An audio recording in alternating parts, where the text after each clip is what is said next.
Espacios Test Agrarios, una apuesta por el relevo generacional. El mundo rural está cambiando y las nuevas generaciones demandan respuestas a los retos actuales del sector agrario. La falta de relevo generacional en las empresas agrarias familiares evidencia la búsqueda de políticas innovadoras que favorezcan la incorporación de nuevos agentes al sector agrario.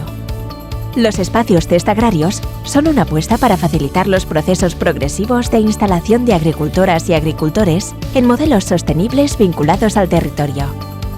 ¿Qué es un espacio Test Agrario? Los espacios Test Agrarios son programas de facilitación de los procesos progresivos de instalación de nuevos agentes al sector agrario, cumpliendo 3 funciones. Ofrecer un soporte legal, facilitar un soporte físico para desarrollar la actividad, ser un soporte integral a la persona emprendedora. Estas 3 funciones necesitan labores de coordinación y dinamización que se desarrollan desde una gobernanza-estructura o desde una entidad gestora. En Europa, el modelo de referencia lo identificamos en la red de espacios Test Agrarios franceses, RENETA, Réseau National des Espaces Test Agricoles. ¿Por qué un espacio Test Agrario? La actividad agraria necesita de unos recursos indispensables para iniciar la actividad, como el acceso a la tierra, la inversión inicial, la formación técnica, la experiencia práctica o el contacto con los agentes agrarios. Los espacios Test Agrarios están diseñados para acompañar a personas que quieran desarrollar un proyecto emprendedor en un entorno de prueba, permitiendo una inserción progresiva al sector agrario.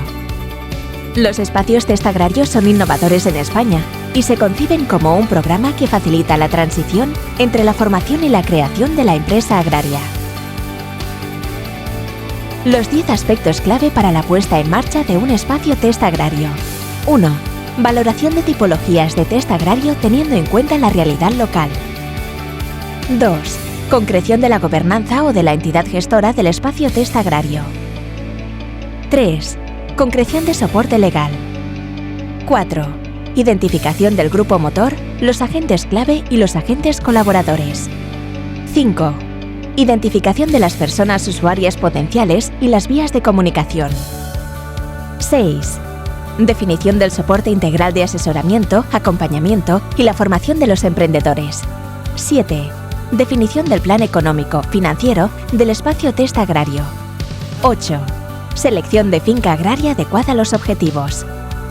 9. Verificación de los requisitos administrativos y legales. 10.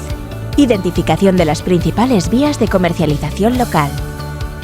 El Grupo Operativo y Proyecto de Innovación RETA, Red de Espacios Test Agrarios. Los grupos operativos son agrupaciones de actores de distintos perfiles vinculados al sector agrario, creados en el marco de la Asociación Europea para la Innovación en Materia de Productividad y Sostenibilidad Agrícolas, AEI-AGRI, con el apoyo y financiación del Ministerio de Agricultura, Pesca y Alimentación y con financiación FEADER. El Grupo Operativo RETA se constituye para crear, articular y dinamizar una red de espacios Test Agrarios, así como todas las herramientas que permitan su correcto funcionamiento. Los 2 espacios Test Agrarios experimentales con los que contará este proyecto se localizan en la comarca de la Terra Alta en Cataluña y en la localidad del Cásar de Cáceres en Extremadura. Los objetivos estratégicos del proyecto de innovación son: diseñar una metodología innovadora de implementación de los espacios Test Agrarios. Ofrecer servicios de acompañamiento a los nuevos agentes agrarios. Implementar espacios Test Agrarios en formato piloto. Crear, articular y dinamizar una red de espacios Test Agrarios. Divulgar la innovación social en el apoyo a los nuevos agentes agrarios.